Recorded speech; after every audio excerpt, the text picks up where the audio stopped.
Lalaki patay matapos gintiro sang wala pa makilalaan nga gunman sa barangay Lopez Haina Norte, La Paz. Krimen, posible drug-related suno sa kapulisan. Si John Sala nakatutuklay.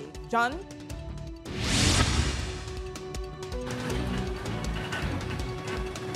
Jert, may mga persons of interest na La Paz Police sa pagtiro patay kay Antonio Baybayanon Jr. malapit mismo sa Iyabalay, diri sa barangay Lopez Haina Norte, La Paz, Iloilo City. Kung sino ka man nga nag-ano kay B-Boy, may Diyos ang kalibutan. Hindi ka gid katulog sa ginubra mo. Hustisya ang ginasigitan sa karon sang pamilya Baybayanon matapos ang gindangatan ni Antonio Baybayanon Jr. alias B-Boy, 29 anyos. Si B-Boy ang gintiro sang wala pa matumod nga gunman kagabi sa barangay Lopez Haina Norte, La Paz. Suno sa tiya sang biktima, nagwa sa ilabalay si B-Boy agud magbakal sang panyapon. Habang pila ka minutos lang, nakapati sila sang isa ka lupok. Upod kuno ni B-Boy ang iya magulang sang gintiro ini sang sospek. Gindalaga niya man ang manghudya, ginbutong niya man tani nga pakatudi galing kay do ang utod niya, ang suspek, do gintayaan niya man ang utod niya bala. Kaya mo nga nakapalagyo, hindi, ang magulang niya.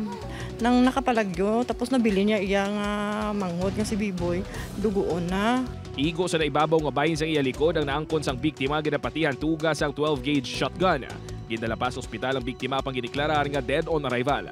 Sa kuha sang CCTV sa lugar, makita naman ang sospek nga nagapalagyo sa crime scene kaya nagapadulong sa direksyon sa barangay Gustilo, La Paz. Suro sa mga nakasaksi, may isa ka lalaki nga nakasakay sa motorsiklo nga nagahulat sa sospek kag upod sila nga nagpalagyo. Ginako naman ni alias Maria nga nakagamit sang illegal nga drogang iya hinablos kag giyara man sa listahan sang badak o kun barangay Anti-Drug Abuse Council.